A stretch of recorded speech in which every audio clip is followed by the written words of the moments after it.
Hey guys! In this video, I'm going to do a quick flip through of my planner. For those who don't know, I use a Hobonichi Cousin, and this is the 2016 Spring Edition. I've been using this planner for almost exactly 6 months because it starts in the month of April, and so I just wanted to show you all how exactly I use it. I use Pilot High-Tech C Mica .3 pens as my colored pens and a black .38 Pilot Juice pen.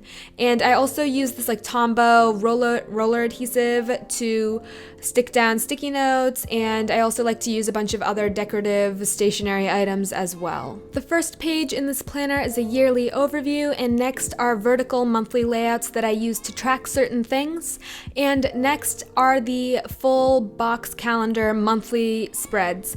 If you guys have seen my Plan With Me videos, then you've already seen a couple of these spreads already.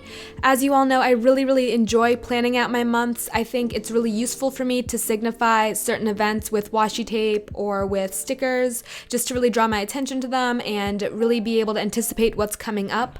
I also think that having these monthly overviews for all 12 of the months that this planner covers is so useful for me because I can really plan for the future, because even though it's just October right now, I already have dates and deadlines written in for December, January, and February, so this is definitely where all of my future planning happens. After those monthly spreads, there are weekly spreads that have the hours of each day written alongside each column, and so that's really useful for time-sensitive events. I honestly am not super consistent with the weekly spreads just because some weeks I don't touch it at all. Some weeks I've written in so many things and decorated and all that sort of stuff.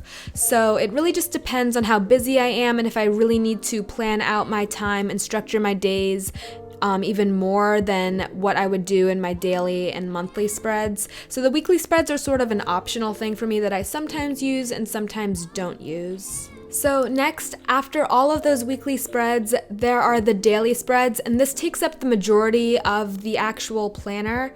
And these daily spreads are the reason I actually decided to splurge and buy this planner in the first place, because it is pretty expensive, but I couldn't find another planner out there that had an entire day per page.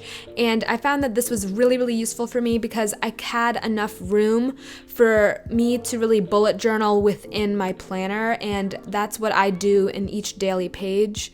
I didn't really decorate that much when I first got the planner because I was still kind of getting used to it, deciding what I liked and what I didn't like, but I found it was so useful for me to just really have a separate page per day because I could write as little or as much as I wanted to, and I could actually use these to plan for the future if I needed to, because in a bullet journal, you're really kind of restricted by the layouts you draw ahead of time, or it's just you can't really plan for the future unless if you really take time to draw out spreads that allow you to do that, and I just found that way too time consuming, so this planner just worked so much better for me.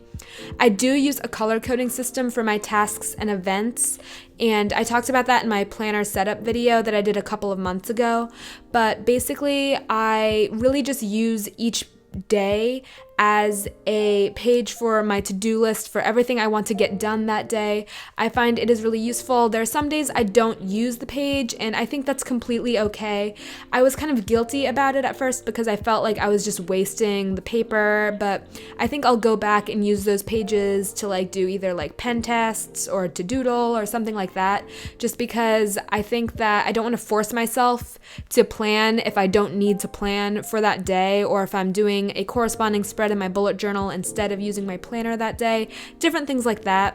But basically I just decided to really experiment with decorating and all that over the summer just because I had more time and I didn't have school, so it became sort of a hobby for me.